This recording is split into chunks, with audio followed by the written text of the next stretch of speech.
Hello and welcome to the Daily Royal. My name is Shelby and I have been a royal watcher for the past 10 years. In this podcast, I talk about the daily events of 7 of the European monarchies. So I talk about Belgium, the UK, Denmark, the Netherlands, Norway, Spain, and Sweden.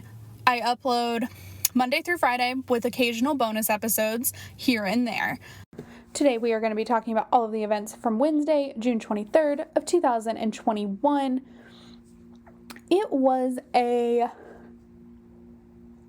kind of weird day in that everything, almost everybody had something, which is great, but it wasn't there wasn't a whole ton. I mean, there's a couple of exciting moments here and there, but nothing super exciting to talk about, which was kind of a bummer. I was hoping for some excitement today. And it just wasn't a super exciting day, which is fine. There are days like that.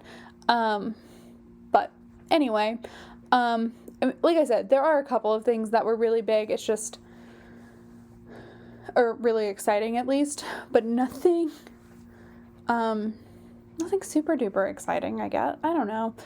Maybe my, radar is off for what I found exciting today. Because, some of the things that happened are pretty cool. But I'm just, left kind of unimpressed today. That also could just be a personal mood type of thing. I just all of a sudden got very cranky. It came out of nowhere and now I'm just kind of cranky, which is no fun. So anyway, we are gonna pretend I'm not cranky and jump right in with the Belgian royal family.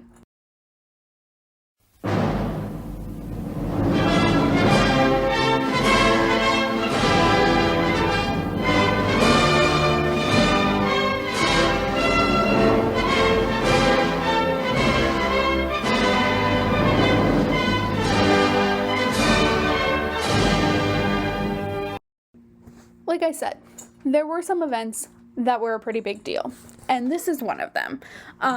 So today, King Philippe took part in a flight demonstration aboard an aircraft carrier of the Belgian army. It seems like it was a co-mission demonstration between Belgium and Luxembourg, which I find interesting. I didn't do a ton of, investigating further, but the plane was piloted, it was an Airbus something, was manned by a crew of both Belgian and Luxembourgish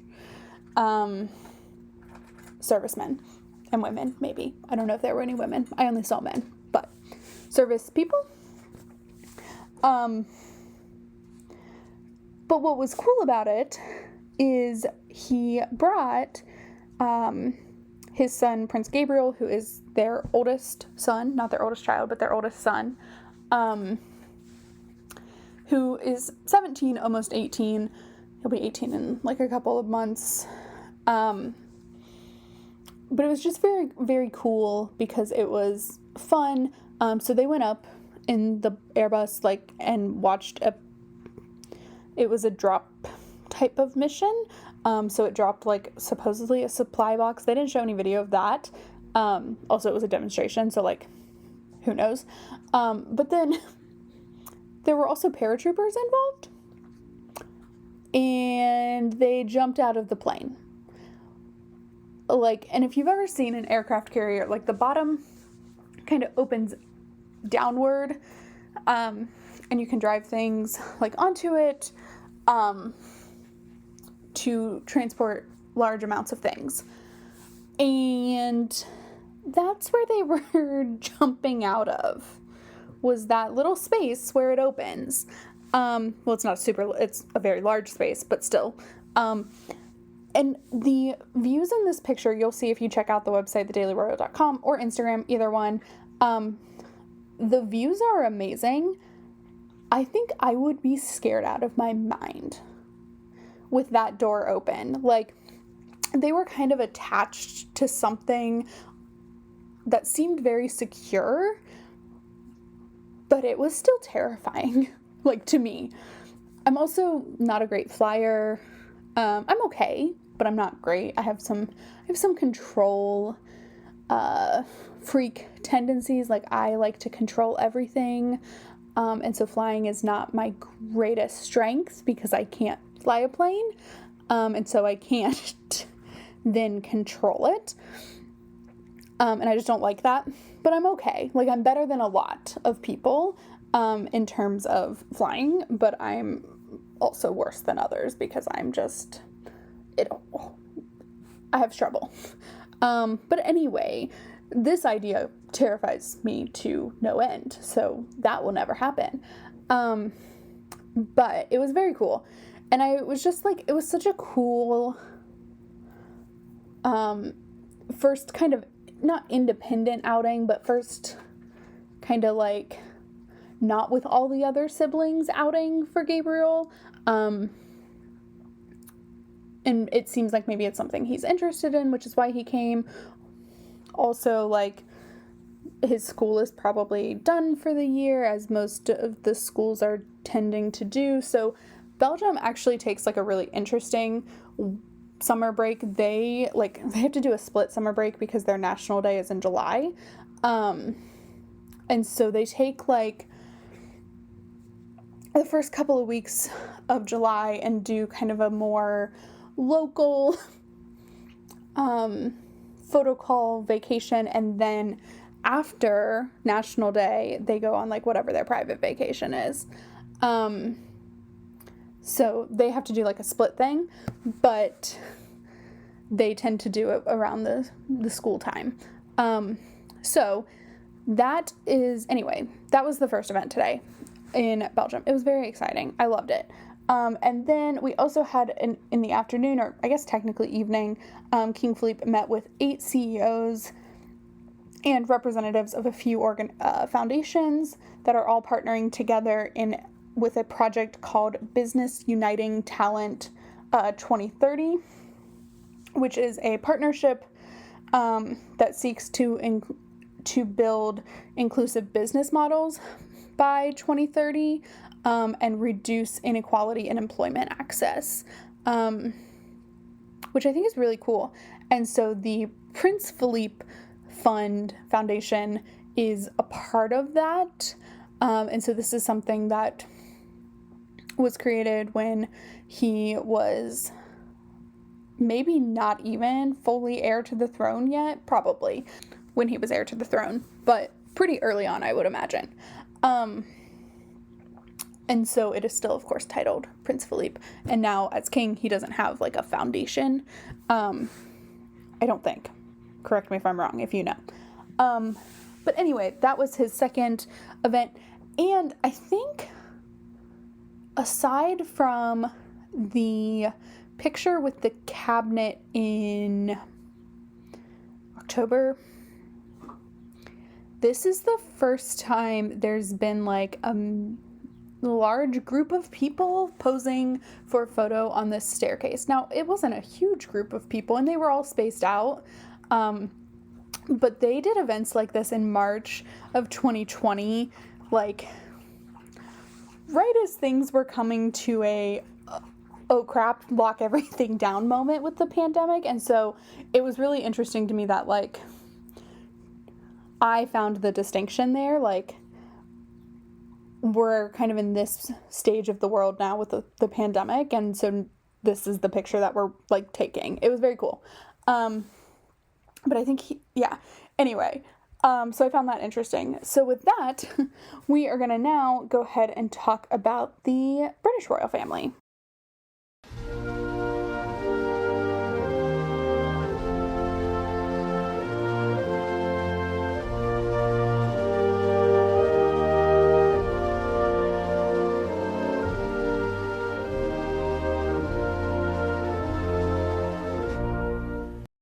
I have decided that there was nothing super exciting today mood is because I'm just in a bad mood for like no reason. Because the next couple of things are kind of a big deal too. Like all of the British royal family section is a big deal. So first, Queen Elizabeth held her audience with the Prime Minister today. Notice that I said this in the normal part, not in the court circular part. And I didn't finish the sentence with over the phone. Because for the first time in over a year, and for the first time on this podcast, because now I read the court circular, we are talking about the in-person audience between Queen Elizabeth and the Prime Minister.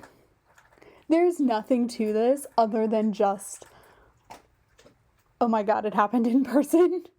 So they met today at Buckingham Palace, and they have not met in person for an audience. They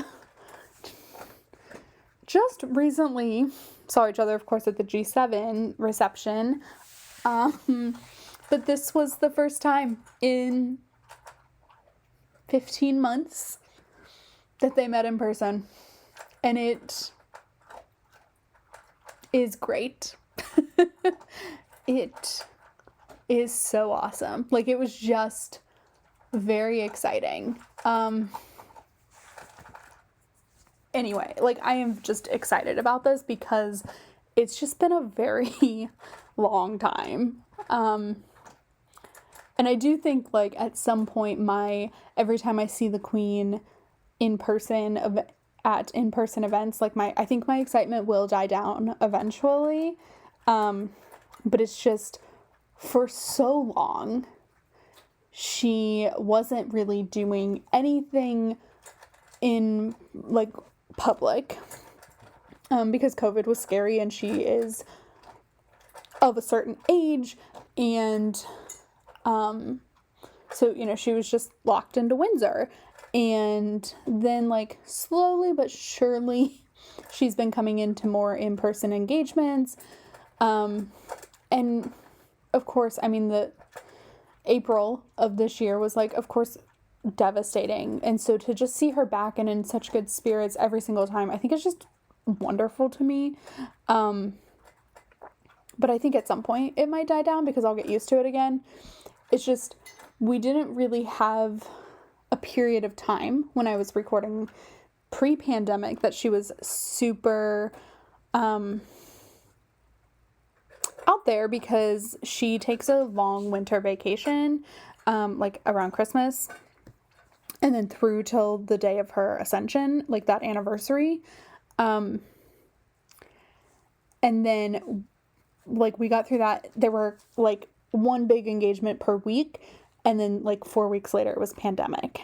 So it's just, there wasn't a lot to cover last year, and I think that's why this is, like, such a big deal. It's like, I was able to talk about everyone else but her because she wasn't doing a ton. And now it's like, oh, right, she's actually extremely busy, which is great. So that was the first engagement. Next, the Prince of Wales and Duchess of Cornwall visited the Theatre Royal on Drury Lane. That has been undergoing a renovation for the past few years.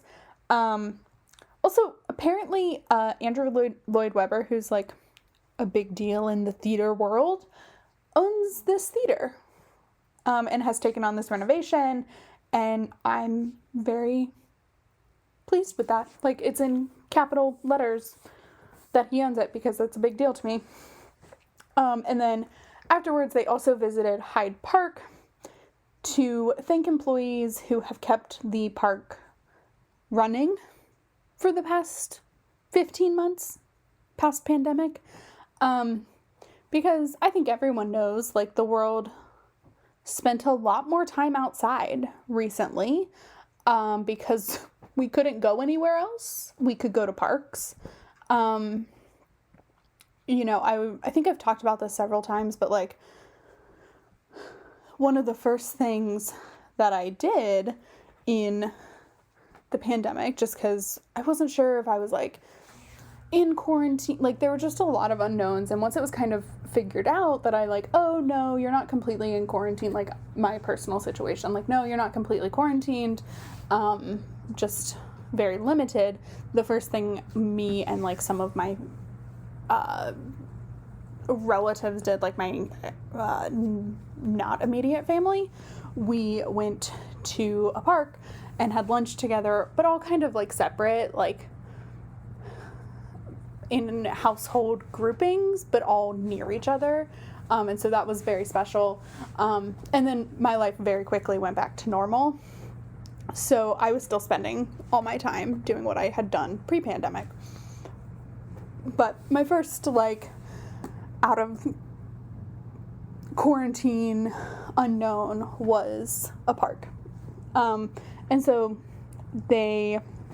park employees and public service employees are really critical to keeping things safe in the park and well maintained and all of that. So I appreciate this gesture, especially, given the past 15 months of a pandemic, because they've had to work really hard because way more people are at a park than normal, and Hyde Park is already a really busy park.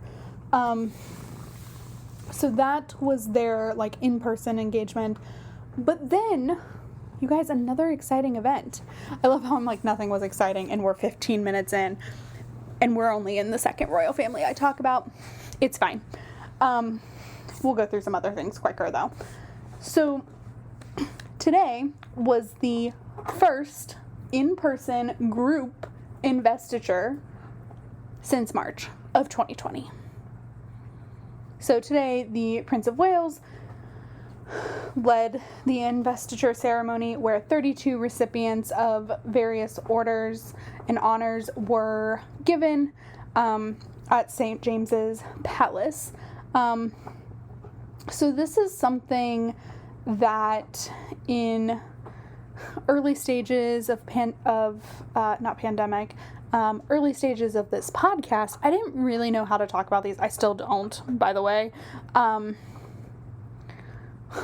work through it, but because I never had to learn and like figure it out. But today is just a big deal because it's the first one, and Charles led it. I do suspect that we'll see more of Charles and William leading them versus the Queen, but that's an assumption. It's not a reality, so we'll see. It's just what I think could happen. I do remember she did an investiture ceremony, like, right when everything was coming, like, we were just starting to take, not it seriously, but, like, precautions, and so she wore gloves, and I don't think she ever took them off. I can kind of remember this. I don't have a great recollection of it, but I do kind of remember it. But it was noticeably different due to pandemic measures. This is a full-blown pandemic, shut everything down right now. Like, that weird time where it was like maybe a week of like, oh, something's happening here, that like March 10th through the 15th time frame was like, oh, something's happening, or maybe a little earlier than that, but still. And then it was like, oh, shut everything down right now. So I can kind of remember that, but it was obviously a crazy time just in general. So that is what was going on public facing in the UK. I do suspect that most of the things that happened on the court circular will be included. I do know there was a Duke of Cambridge event that I saw, but okay. So also happening today was Queen Elizabeth held a council meeting, and it looks like it was in person. Holy moly. And then the meeting with Boris Johnson, the Prince of Wales, on behalf of Her Majesty this morning, held an investiture at St. James's Palace. So that's a big deal. And then at Clarence House, the Prince of Wales and Duchess of Cornwall visited. And then it also looks like Charles, while at St. James's Palace, held a meeting with the Prince's Trust. And then this evening, jeez, this is so much. Okay. You guys, this is crazy. Welcome to, I think, a normal day in a non-pandemic world. I know we still are technically living in a pandemic, but this feels like a very non-pandemic day.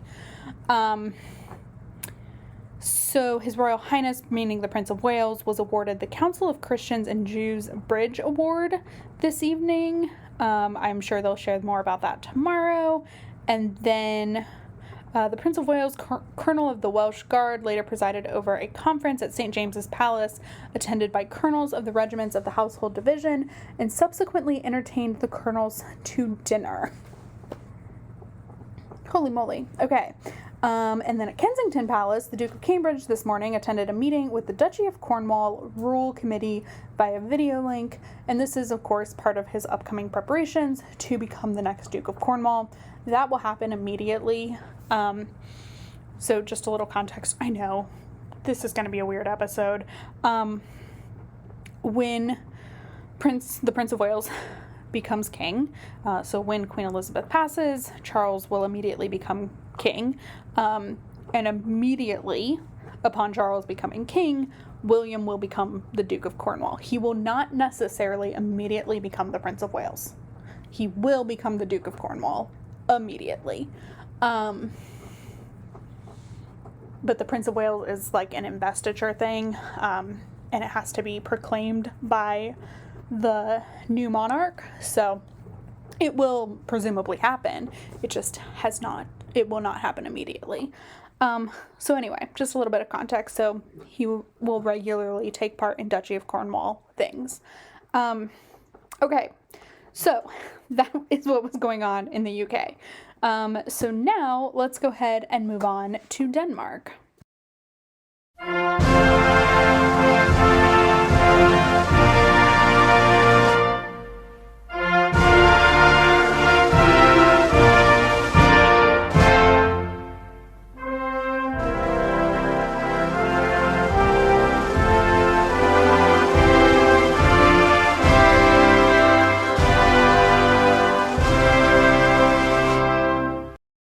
So this is fun for anyone who's like into the nerdy stuff of podcasts. I have like a template laid out where I kind of know what my time marks are for when I should be done talking about a country.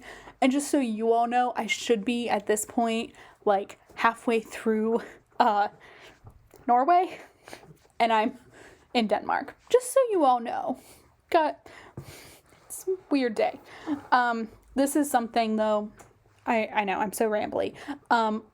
That I will be figuring out in August, is now that things are going to get busier, I'm more well informed. So like, I will probably need to talk about less events and give more context into like one big event or two big events in each royal family each day on days like today. I'm not going to do that right now because that's not how I've been running this podcast so far, but we're not living in a crucial crisis pandemic anymore. So the events are more diverse, more frequent. And then you have days like the British royal family just had where it is an abundance of things to go over in a segment. So just so you know, that's like something I'm going to be doing in August when I go to weekly episodes. And that's what I do for weekly episodes. I don't talk about every single event. I talk about like the big things, so that's probably just going to continue when we get to September. Just so you know, that's kind of coming down the pike, but we're not there yet. So anyway, let's go ahead and talk about the Danish royal family. Today, Queen Margrethe officially started her summer stay at Gråsten Castle. So this is something that is normal for Queen Margrethe. To spend the summer at Gråsten. It's in the southern Jutland, so it's in the southernmost part of Denmark. And it's just where really all of the Danish royal family will spend the summer, for the most part. And like Frederick and Mary go for a couple of weeks and then maybe go off and do their own thing. I'm not entirely sure. And so I'm a little shocked that it's starting this early, but I don't think it completely means that she's like off on summer vacation. It's just she's going to start taking engagements down there. Like she's going to be holding more things there.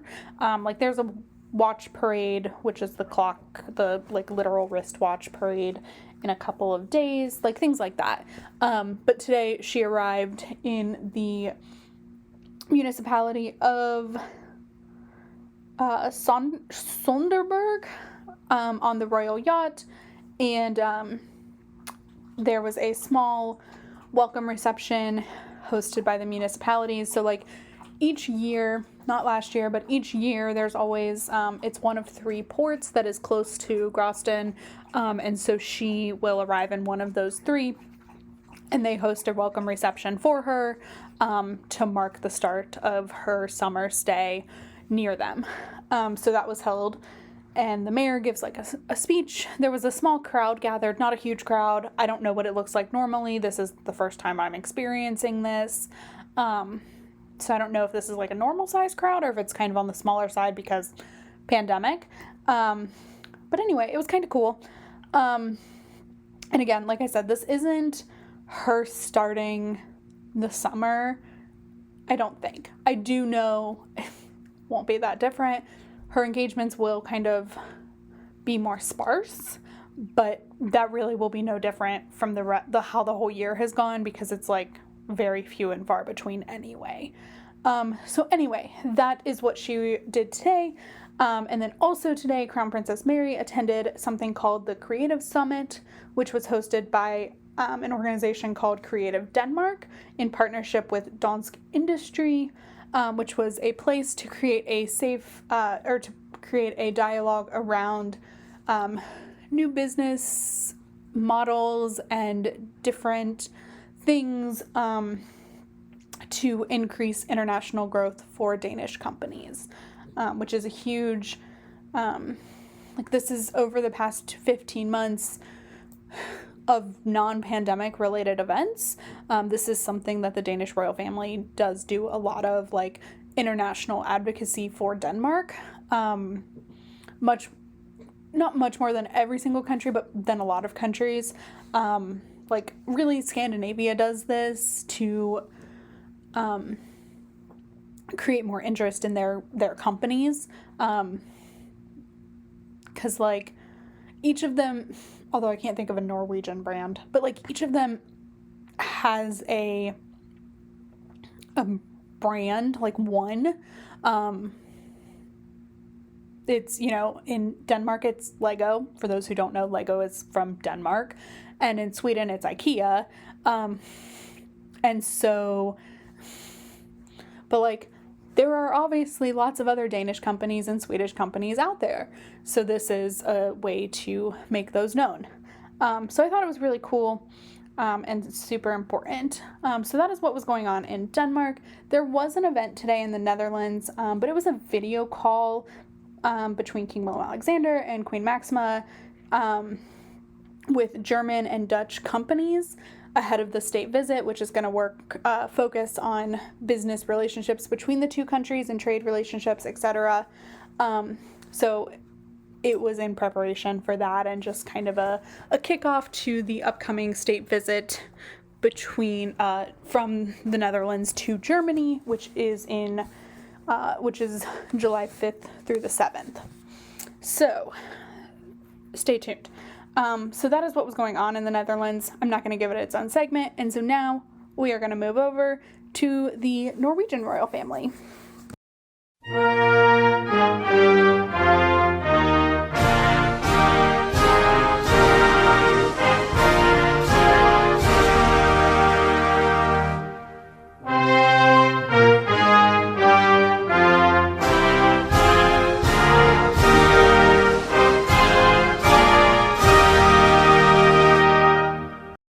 In Norway today, there was one kind of big thing, and then I mentioned yesterday that it seemed like Norway was kind of ending their week, so we had a lot of traditional Friday events that took place today.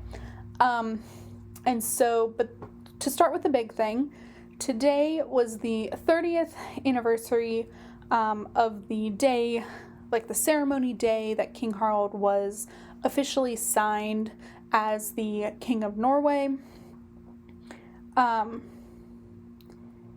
And so this is similar but not the same as a coronation.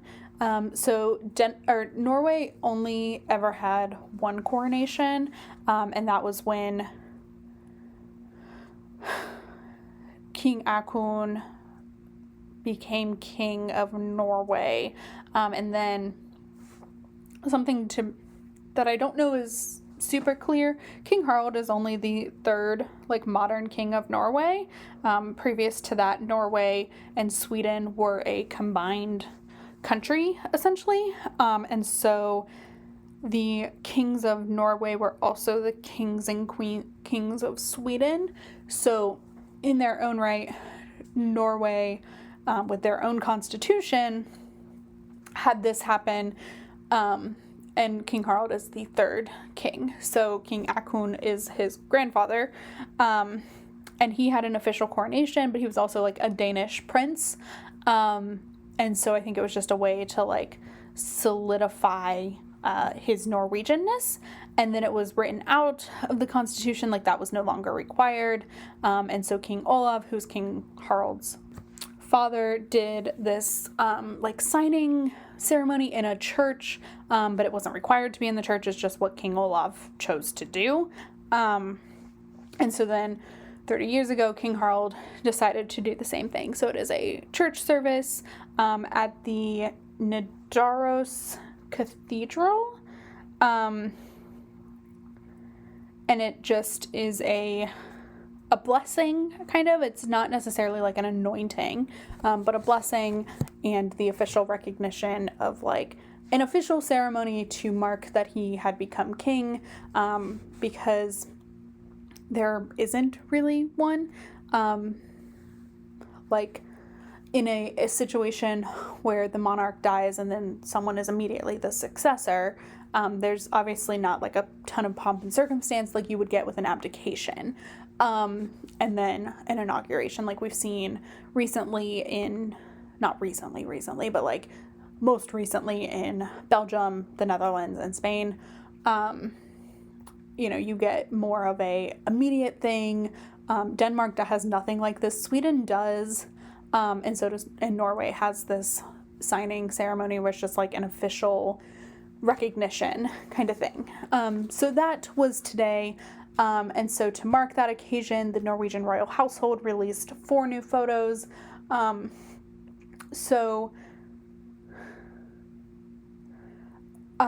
Two photos of King Harald and Queen Sonja in kind of not full gala wear. I would say black tie. So longer dresses, and King Harald was in a tux, but it wasn't full gala with orders and tiaras or anything like that. It was just very casual but regal.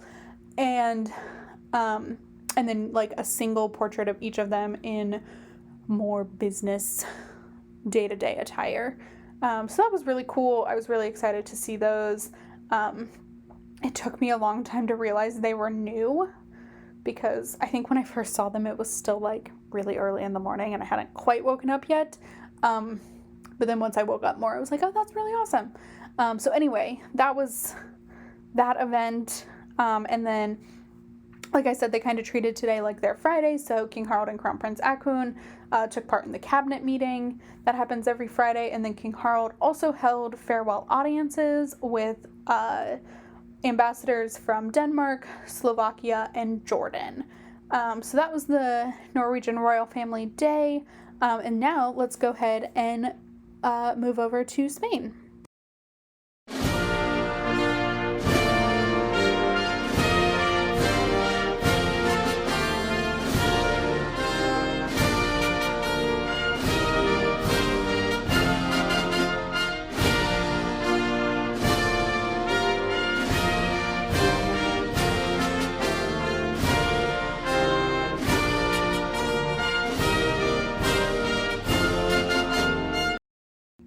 The good news is this is our last segment. There was nothing in Sweden today.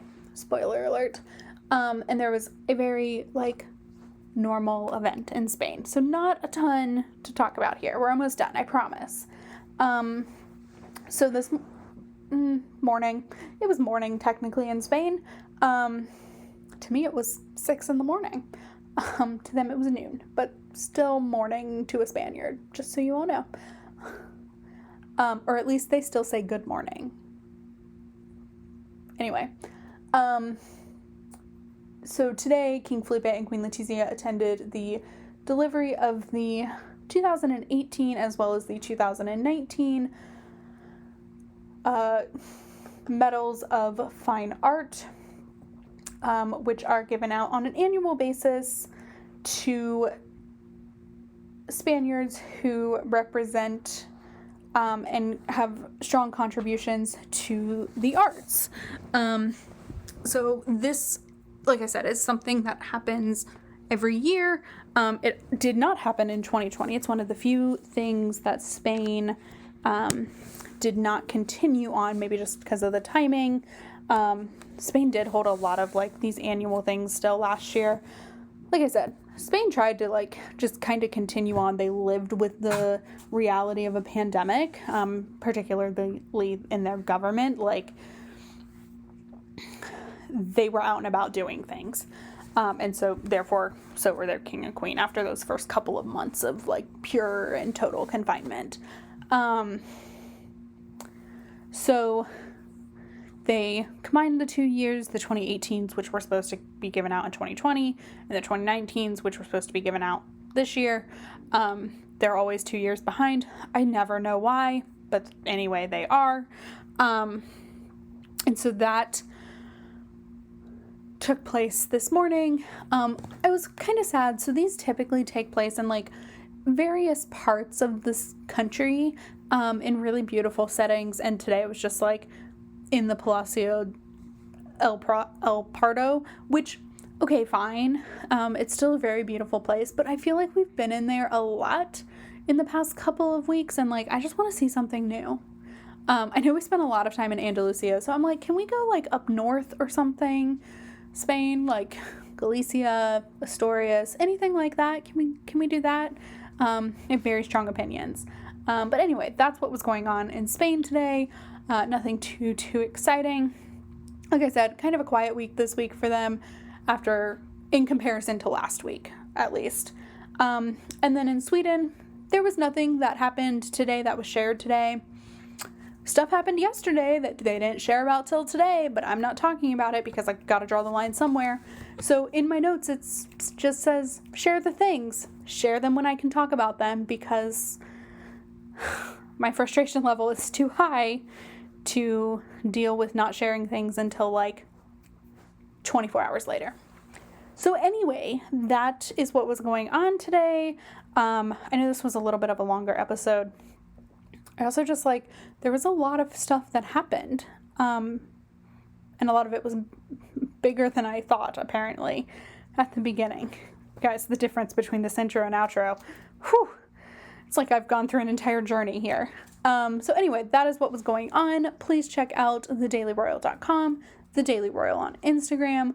Like and review this podcast wherever you are listening. And I will talk to you all tomorrow. Have a fantastic Thursday. Bye.